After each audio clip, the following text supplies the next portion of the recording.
Hello दोस्तों, स्वागत है आपका एक और वीडियो में भगवत गीता अध्याय 2 में। दोस्तों, गीता के दूसरे अध्याय से हमें इमोशनल स्टेबिलिटी, आत्मा, मृत्यु, पुनर्जन्म, डिसीजन मेकिंग के बारे में सीखने को मिलता है और गुस्से का सबसे बड़ा रीज़न और उसका सोल्यूशन क्या है, कैसे आप किसी भी कंडीशन में खुश रह सकते हो और मेहनत कैसे करते हैं, ये भी आपको सीखने को मिलेगा। जब अर्जुन ने युद्ध करने से मना कर दिया तब सारथी श्री कृष्ण ने अर्जुन से कहा कि अर्जुन, ये तुम्हें अचानक से क्या हो गया? जिस तरह की कमज़ोर बातें तुम बोल रहे हो वो तुम जैसे महान योद्धा के मुंह से बिल्कुल भी अच्छी नहीं लगती। इसलिए अपने इस मन की कमज़ोरी को छोड़कर युद्ध के लिए वापस खड़े हो जाओ। अर्जुन बोले कि मैं किस तरह से अपने ही गुरुजी द्रोणाचार्य, दादाजी भीष्म पितामह को मारने के लिए अपना धनुष चला सकता हूँ, क्योंकि ये तो मेरे लिए हमेशा से ही भगवान की तरह रहे हैं। इस युद्ध को करने से अच्छा है कि मैं भिखारी बन जाऊँ, क्योंकि अपनों को ही मारूंगा तो जीत में भी मेरी हार ही है। मैं सही और गलत को नहीं समझ पा रहा हूँ, इसलिए मेरा मार्गदर्शन करो। श्री कृष्ण मुस्कुराकर अर्जुन को देखने लगे। भले कोई इंसान उनसे कुछ मांगे और वो दे ही ना, ऐसा भी कभी हो सकता है क्या? यहीं से शुरू होता है भागवत गीता का वो ज्ञान जो आपको भी अर्जुन बनाकर ध्यान से सुनना चाहिए और समझना चाहिए। श्री कृष्ण बोले कि हे अर्जुन, ये तुझे अचानक से क्या हो गया? तुझ जैसे इंसान को किसी दूसरे की मृत्यु को लेकर नहीं डरना चाहिए। और वैसे भी तुझे क्या लग रहा है, ये लोग तेरे मारने से मर जाएंगे और तू ही इनको मारेगा? इन सब लोगों का और तुम्हारा भी पिछला जन्म भी था और अगला जन्म भी होगा, इसलिए जैसा तुम सोच कर दुखी हो रहे हो वह ज्ञान तुम्हारा अधूरा है। और रही बात इनकी मृत्यु का तुझे पाप लगने की, तो ये समझ ले इनको मारने वाला तू नहीं बल्कि मैं ही हूँ। तू तो इनकी मौत का सिर्फ एक कारण है और ये लोग मरने के बाद भी मेरे ही पास आएंगे, क्योंकि ये लोग शरीर नहीं हैं बल्कि आत्मा है और आत्मा को किसी भी तरह से नष्ट नहीं किया जा सकता। आत्मा तो अगले जन्म के लिए इस शरीर को उसी तरह से छोड़ देती है जिस प्रकार से तुम अपने पुराने कपड़े बदलकर नए पहनते हो। हे अर्जुन, जन्म देने वाला और मारने वाला मैं ही हूँ। और ये बता, क्या तू किसी मरे हुए इंसान को जिंदा कर सकता है? अगर तू मरे हुए को जीवन नहीं दे सकता तो जीवित को भी मार नहीं सकता, क्योंकि जीवन देने वाला भी मैं ही हूँ और मारने वाला भी मैं ही हूँ, और इनकी मौत मैंने तेरे हाथों ही लिखी है। और अर्जुन, अगर तुझे ऐसा लगता है कि आत्मा भी मरती है तो ये जान ले, आत्मा जैसे जीव जन्म से लेकर मरता है, वैसे ही मरने के बाद प्रकृति का चक्र पूरा करने के लिए उसको फिर से जन्म लेना पड़ेगा। इस प्रकार से भी आत्मा नष्ट नहीं हुई, और जब प्रकृति ऐसे ही चलती है तो भला तो इसका जिम्मेदार कैसा हुआ?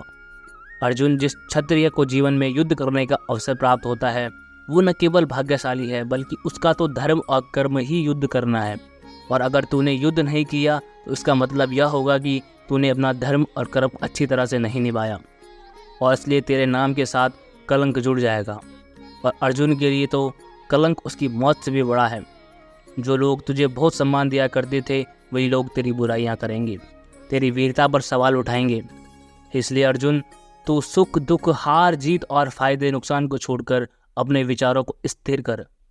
युद्ध के लिए धनुष उठा। जिससे युद्ध हुआ तो तू युद्ध में मारा जाकर मेरी शरण में आ जाएगा, या फिर युद्ध में विजेता बनकर धरती पर ही सुख भोगेगा। हे अर्जुन, तुमने आज तक जितना भी सीखा है वो मेरे इस ज्ञान के आगे बहुत छोटा है। तुम काम करने के पहले ही उसके परिणाम के बारे में सोच लेते हो, जबकि तुम्हें यह जान लेना चाहिए कि फल देने वाला मैं हूँ और कर्म करने वाले तुम हो। तुम अपना काम करो, मैं अवश्य अपना काम करूँगा। इस बात पर अर्जुन ने श्री कृष्ण से सवाल किया कि आपने मुझे अपने विचारों को स्थिर, यानी कि अपने इमोशंस और थॉट को कंट्रोल करने को कहा है, तो ये मैं कैसे करूँ? इस पर श्री कृष्ण बोलते हैं कि जो व्यक्ति अपने मन की सभी इच्छाओं और सभी कर्मों के फल के बारे में सोचना बंद कर देता है, वहीं यह स्थिर बुद्धि कहलाती है। ऐसे व्यक्ति को ना तो खुद के साथ बुरा होने से दुख होता है और ना ही किसी अच्छे काम में खुशी होती है। जिसके मन से हर प्रकार का डर, भावना, क्रोध नष्ट हो गए हैं, जो शुभ अशुभ के चक्कर से बाहर निकल गया है, जो इस प्रकार से अपनी इच्छाओं को वश में कर लेता है जैसे कोई कछुआ खुद को खुद में ही समेट लेता है, उस मनुष्य की बुद्धि स्थिर हो जाती है। क्योंकि अपनी इच्छाओं के बारे में सोचते रहने में हमें वो इच्छाएं अच्छी लगने लगती हैं, तो फिर उन इच्छाओं को पूरा करने का मन करता है। जब उन इच्छाओं को पूरा करने में कोई रुकावट आती है तो फिर हमें गुस्सा आता है और गुस्सा आने से इंसान पागल हो जाता है और फिर वो अपना कर्म और धर्म बोलकर खुद ही अपनी स्थिति से नीचे गिर जाता है। परंतु अगर कोई अपनी इच्छाओं को वश में करके उनका गुलाम नहीं होता तो उसका अंतर मन शुद्ध रहता है और उसके दुख का अंत हो जाता है। और जब उसके सब दुख ही समाप्त हो जाते हैं तो उसकी बुद्धि स्थिर हो जाती है। परंतु जिसकी इच्छाएं और कामनाएं उसके मन से नहीं जाती वो मनुष्य कभी शांति से नहीं रह पाता, और जब शांति ही नहीं पाएगा तो वो खुश कैसे रहेगा।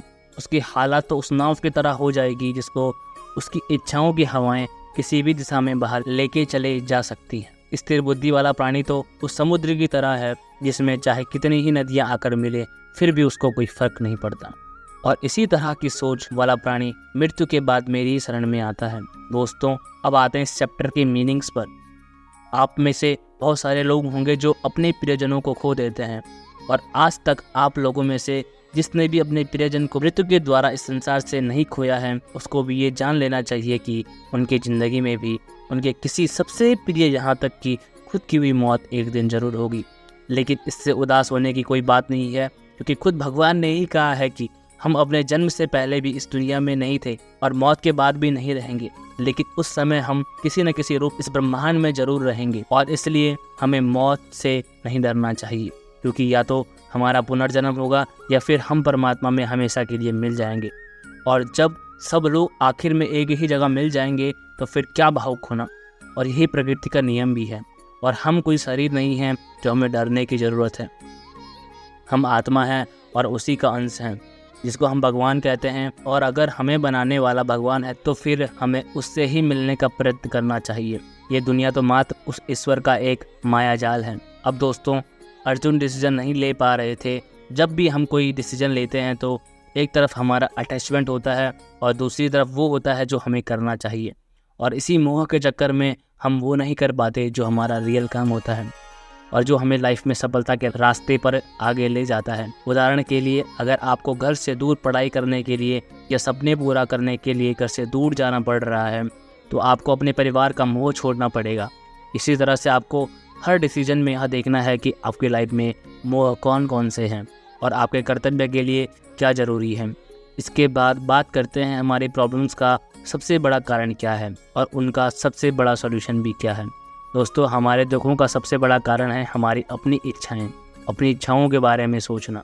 जब हम अपनी इच्छाओं के बारे में सोचते हैं तो समय बीतने के बाद हम उनको पूरा करने की भी कोशिश करते हैं, और जब वो कोशिशें नाकाम हो जाती हैं तो हमारे अंदर गुस्सा पैदा हो जाता है। और गुस्सा ऐसी चीज़ है जिसको अगर किसी ने शरीर छोड़ने से पहले नहीं छोड़ा तो कभी भी आप अपनी जीत से खुश नहीं रह पाओगे। आप हमेशा अपने आप को समस्याओं से घिरा हुआ ही पाओगे, क्योंकि यह दुनिया तो सिर्फ आपका ही रिफ्लेक्शन है।